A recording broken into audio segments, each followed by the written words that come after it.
Friends, வணக்கம். எனக்கு சேனலுக்கு உங்களை அனைவரையும் அன்போடு அழைக்கிறேன். ஃப்ரெண்ட்ஸ், ஒரு 3 நாள் ஆச்சு போல் உங்களை பார்த்து. சாரி ஃப்ரெண்ட்ஸ், நான் கொஞ்சம் பிஸியாக இருந்துட்டேன். நம்மளுக்கு உணவு, அதாவது சாப்பாடு ஆர்டர் வந்துடுச்சு சமைக்க சொல்லி. ஸோ அதனால் என்னால் வீடியோ போட முடியல. ஸோ இன்றைக்கி நான் வீடியோ போடுறேன். என்னென்னா, இந்த கடலை மாவு வச்சுட்டு நம்ம வெறும் பக்கோடா தான் சாப்பிட்ருப்போம். இன்றைக்கி வெங்காய பக்கோடா செய்ய போகிறேன் ஃப்ரெண்ட்ஸ். நிறைய பேருக்கு தெரியும், தெரியாமலும் இருக்கலாம். அதனால் நம்ம வீட்டில் இன்றைக்கி செய்கிறேன்.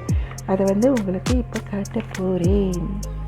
நான் ஒரு 4 பெரிய வெங்காயம் எடுத்து வச்சுருக்கேன் ஃப்ரெண்ட்ஸ். இது நல்லா தோல் உரிச்சிட்டு இந்த வேர் பகுதி இருக்குங்களா, அதை அந்த மாதிரி வெட்டிடணும். அது அந்த மாதிரி இருக்கும். அதை வெட்டிட்டோமா நம்ம இந்த மாதிரி ஸ்லைஸாக வெட்டும் பொழுது அதை இப்படி செஞ்சும் போது அது நல்லா உதிர்ந்து வரும் ஃப்ரெண்ட்ஸ். அதுக்காக தான் சில நேரம் நம்மளுக்கு ஸ்லைஸாக வராது, இந்த மாதிரி உதிர்ந்து வராது. அதை காட்டுறதுக்காக தான் ஃப்ரெண்ட்ஸ் இப்போ காட்டுறேன். நான் இப்போ வெட்டி வச்சுட்டேன்.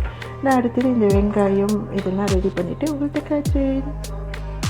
வெங்காயம் எல்லாம் வெட்டியாச்சு ஃப்ரெண்ட்ஸ். நான் இதில் கொஞ்சம் உப்பு போட்டுட்டு இந்த வெங்காயத்தை நல்லா பிசைஞ்சு எடுத்துக்க போகிறேன் ஃப்ரெண்ட்ஸ். அப்போ தான் இந்த வெங்காயத்தில் உள்ள தண்ணி வெளியேறும். அதுக்காக பாருங்கள் ஃப்ரெண்ட்ஸ், நல்லா பிசைஞ்சாச்சு. இது நல்லா ஈரப்பதமாக இருக்குது பாருங்கள். இதெல்லாம் வெங்காயத்தில் உள்ள தண்ணி தான். நான் தண்ணி கொஞ்சம் கூட சேர்க்கலை.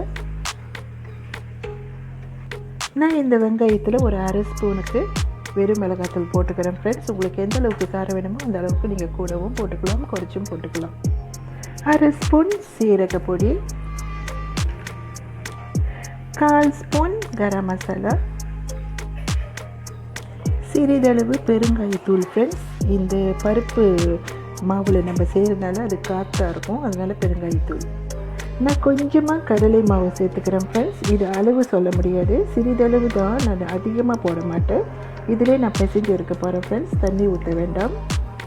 பாருங்கள் ஃப்ரெண்ட்ஸ், நல்லா பிசைஞ்சு எடுத்துகிட்டு இந்த மாதிரி எடுக்கும் பொழுது இந்த மாதிரி உதிர்ந்து வரணும். நீங்கள் அதிகமாக மாவு போட்டிங்கன்னா அது போண்டாவாக ஆயிரும். இது இந்த மாதிரி இருக்கணும். அப்போ இந்த மாதிரி உதிர்ந்து வந்தால் தான் பக்கோடா இது. இப்போ நம்ம இதை பொரிச்சு எடுத்துக்கலாம் ஃப்ரெண்ட்ஸ். வாங்க. நான் ஒரு 3 கொத்து கறிவேப்பிலையை நல்லா உரித்து பொரிச்சு எடுத்துக்க போகிறேன் ஃப்ரெண்ட்ஸ். எண்ணெய் நல்லா சுடீரிச்சு இதில் பொரிச்சு எடுத்துக்கலாம்.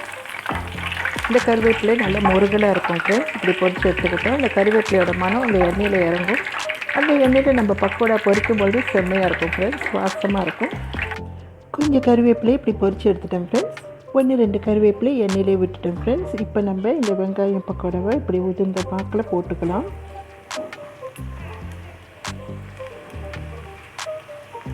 இது நல்லா பொரிச்சு எடுத்துக்கலாம் ஃப்ரெண்ட்ஸ்.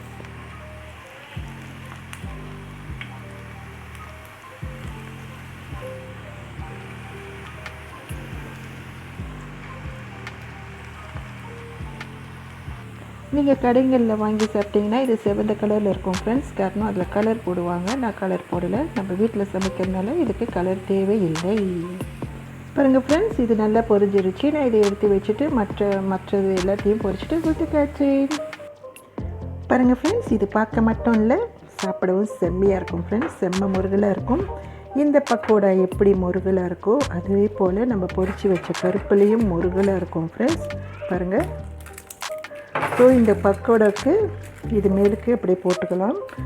இந்த கருப்புலையோடு இந்த பக்கோடா சாப்பிடும்போது அப்படி தான் இருக்கும் ஃப்ரெண்ட்ஸ். நம்மளனா நீங்களும் ட்ரை பண்ணுங்கள். உடனடியே செஞ்சு உடனடியே சாப்பிட்றலாம். ட்ரை பண்ணிவிட்டு எப்படி இருக்குதுன்னு சொல்லிவிட்டு கமெண்ட்டில் சொல்லுங்கள். நீங்கள் நம்பலைன்னா இப்போ நான் உங்களுக்கு சாப்பிட்டு காட்ட போகிறேன்.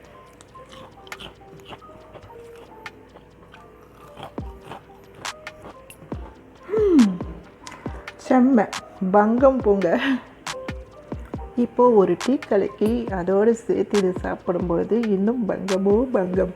உங்களுக்கு இது பிடிச்சிருந்துச்சுன்னா நீங்களும் செஞ்சு பார்த்துட்டு எப்படி இருக்குன்னு சொல்லுங்கள் ஃப்ரெண்ட்ஸ். தேங்க்யூ ஃபார் வாட்சிங் ஃப்ரெண்ட்ஸ். தேங்க்யூ.